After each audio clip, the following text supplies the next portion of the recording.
Good afternoon, ladies and gentlemen. My name is Firefly, and today I'm bringing you a video on firearms safety. Let's start with weapons familiarization. This down here is the muzzle of the weapon. This is where the projectile, when fired, leaves the barrel and exits the gun. Down here, this is the butt of the rifle. You place the butt against your shoulder to mitigate the recoil and to control the weapon. This is the trigger. The trigger is what allows you to discharge the weapon. This device here is the safety of the weapon. This allows you to turn the weapon from safe to fire, and if you have an auto selector switch, to fully automatic. This is airsoft, so fuck you, ATF.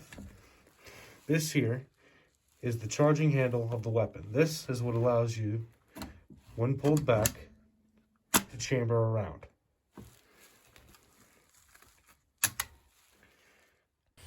Now, the very first rule of firearms safety is to never point the muzzle of your weapon at anything you are not willing to destroy. This includes people, animals, and including inanimate objects. Now, the second rule of firearms safety is to keep your finger straight and off the trigger until you are ready to shoot your weapon. It does not go in that trigger well until you have identified your target. The third rule of firearms safety is be sure of always what's in front of your targets, what your target is, and what is behind it. This is because when bullets fly, they don't just appear there.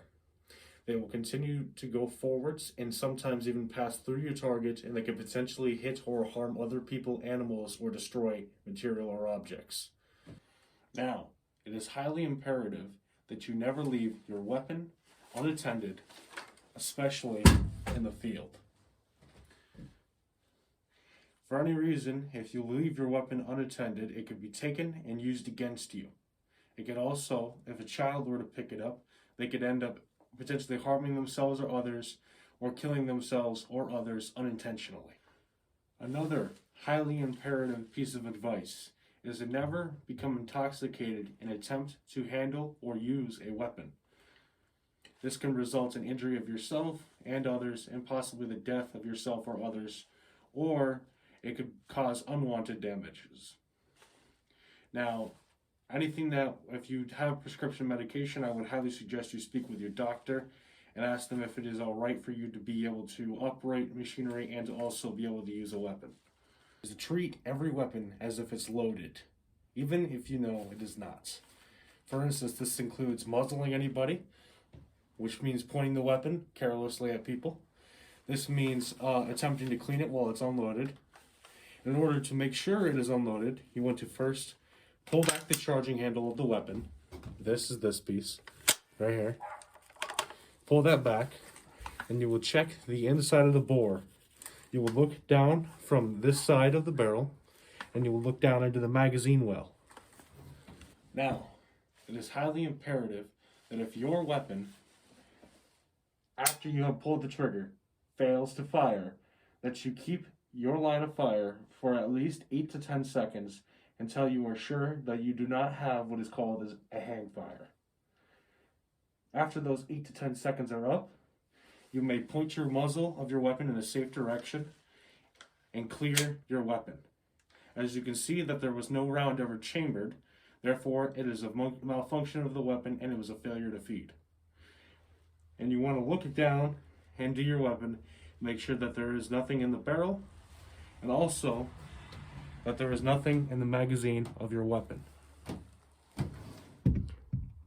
As you can see that there is nothing there. Now, it is imperative that you never rely on your firearms safety to keep the weapon from discharging. Like all mechanical objects, they can fail. Now, I'm going to go over a few different types of safeties and how they can and cannot fail. Now, first is the fire selector switch. This can fail by you accidentally bumping it down into a situation where it's like this. At that point, it can fire.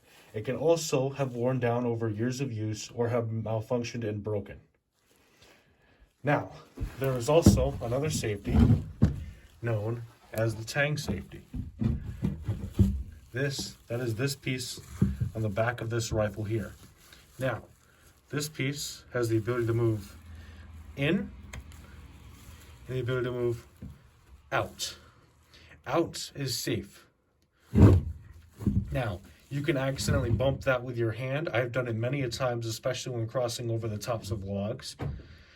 It can also break, and you could accidentally pull the trigger and it will discharge the weapon. There is also this type of safety. Now, forward is safe, back is unsafe. Now, it doesn't look like it moved very far, but that is how far it moves. You find these on things like bolt-action rifles and such weapon systems such as the Remington 700. Now, there is also another safety known as the cross-bolt safety. As you can see, this is not a weapon, so as you can see, when it's pushed out, it is on fire. When it's pushed in on the other side, it is safe. Now, you can accidentally bump this with your finger while carrying it. I've seen it happen, and you could also end up shooting yourself or somebody else, and you could also destroy property or kill others or injure yourself or anything else of that matter. Now, another highly important thing is to always use the correct ammunition for your weapon. Now, whether that is a 12-gauge shotgun, a 22 long rifle, or even a 22 pellet gun, they can still all harm or injure people. Now, if you want to know how or where you would find the correct ammunition for your weapon, it will be listed on the side of your weapon. For instance, this is a Mossberg 340 KA series 22 SLLR.